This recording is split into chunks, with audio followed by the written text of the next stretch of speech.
En fait, les 7 candidats en dehors de Michel Katumbi étaient présents et représentés. Nous sommes venus évaluer ensemble l'état d'avancement de la préparation de l'élection présidentielle. On s'est rendu compte d'abord qu'on avait une parfaite convergence de vues sur l'état de la situation. Et d'abord, les corrections, ces anomalies sur le fichier sont loin d'être terminées. Même celles qui étaient initiées par la CENI, c'est-à-dire à la suite de l'affichage, comme vous savez, beaucoup d'électeurs avaient rempli des fiches pour exprimer leurs préoccupations. Le processus de correction de ces anomalies ont commencé, bien entendu. Je crois que la région administrative de Zérékoré est terminée, mais il a fallu plus d'une semaine pour finir Zérékoré. Or, il y a 6 autres régions administratives dont les corrections ne sont pas entamées. Ça demandera du temps. La fixation sur la date 18 par les autorités et la CENI peut conduire à bâcler la correction de ces anomalies. Sans compter qu'on a mis en place une commission technique coordonnée par des experts internationaux qui n'a pas pu faire vraiment correctement son travail.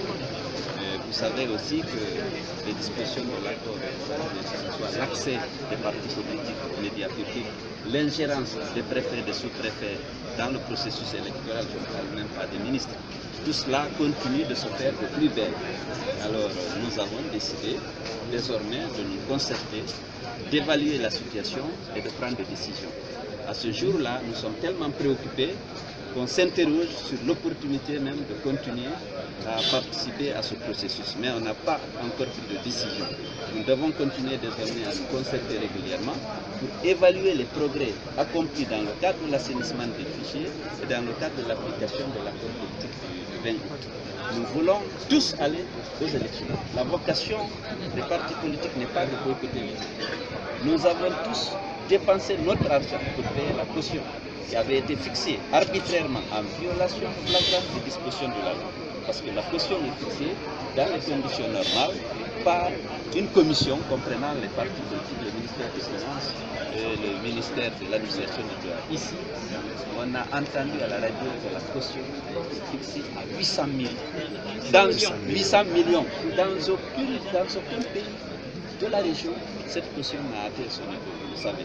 De façon unilatérale, il fixe toutes les décisions avec Bakary de manière unilatérale, sans concertation et en violation flagrante des dispositions de la loi.